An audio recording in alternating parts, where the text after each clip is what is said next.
this, I've made this argument for a long time. Don't put a comprehensive bill out front, whether it's a Democrat or Republican bill.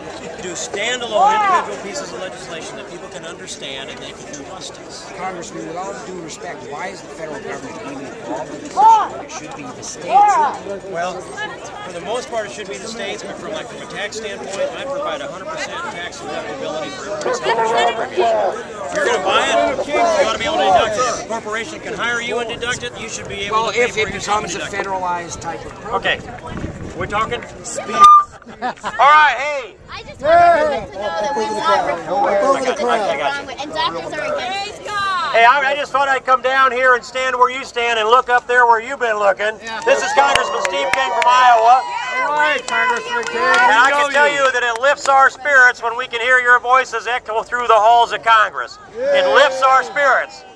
Now, Congressman Stupak just finished up with what they call a colloquy. And that's where you justify something that you've done. Well, it can't be justified. And so he's got to live with that for his life, and maybe, just maybe, he will have a second thought on this thing. The votes on this, it's up to this point of who knows. Nancy Pelosi has been saying for over a week that she has the votes, but we know, at least within the last couple hours, she didn't have the votes.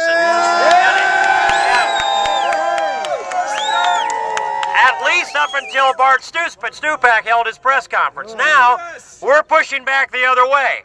And what I'm saying is, an executive order cannot reverse the law. And I will tell you further that I know that because when I was a state senator, then Governor Vilsack of Iowa issued an executive order that set aside the Code of Iowa and added language to it. It gave special protection for sexual orientation and gender identity. That was his executive order. All of our lawyers told me I was wrong. Even the Republican lawyers told me I was wrong. And I went on the radio with 50,000 watts and said I'm gonna sue the governor to defend the Constitution. And the announcer said, well, do you have the support of the legislature? And I said, I don't care if every other legislator thinks it's a bad idea. I don't need their approval. I'm going to sue him anyway. And now, thank you, Patriot. And now that former governor of Iowa is now the Secretary of Agriculture. His name is Tom Vilsack. And the case of King versus Vilsack is in the books. We won, the people won, the Constitution won, he lost. You cannot amend the code, the federal code or the code of any state by executive order because it's the people that rule. That's the difference. Say that again, please. You cannot amend the federal code or the code of any state. State law, no federal law can be amended by executive order of the governor or the president. Because it's the people that rule. The people rule. And our founding fathers envisioned this when they set up the three branches of government, that some are taught that they're three equal branches. They were not designed to be.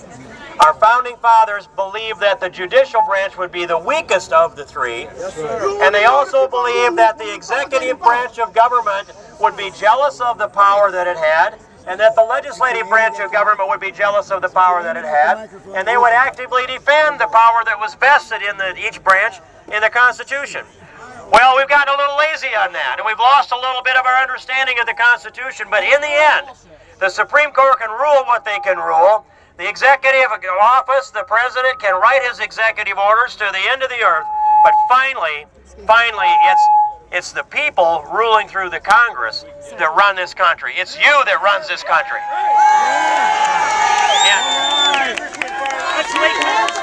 What's your name and what's your hometown and state? Okay, I've just been asked. I'm Congressman Steve King. I live near Kyron, Iowa. I represent the 5th District of Iowa. And first, you think that we can't win tonight? Some people think that. You don't think that. You're here. And it doesn't have to be a miracle. It can be an intervention. And I believe we had an intervention in Massachusetts that elected Scott Brown. And I wouldn't call it an intervention when the University of Northern Iowa beat Kansas last night, but it's pretty good. Now, I love the people from Kansas, but that's a miracle.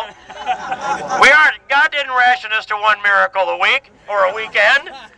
He can give us an intervention and a miracle anytime he chooses, and he's decided that he wants to test us.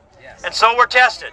And we're standing up to this test, and we're going to stand, and we're going to pray, and we're going to chant, and we're going to cheer. And we're going to stand proud all the way up to that vote and beyond. And whatever comes out of that vote in that hour that's ahead of us, or 2 or 3, and 10 o'clock or so is what I think is about the time.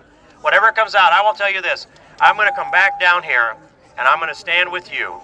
And we're either going to cheer and celebrate, or we're going to together pledge that we're going to go forward to make this country an even greater place than it is today, and we're not going to let these socialists shut us down.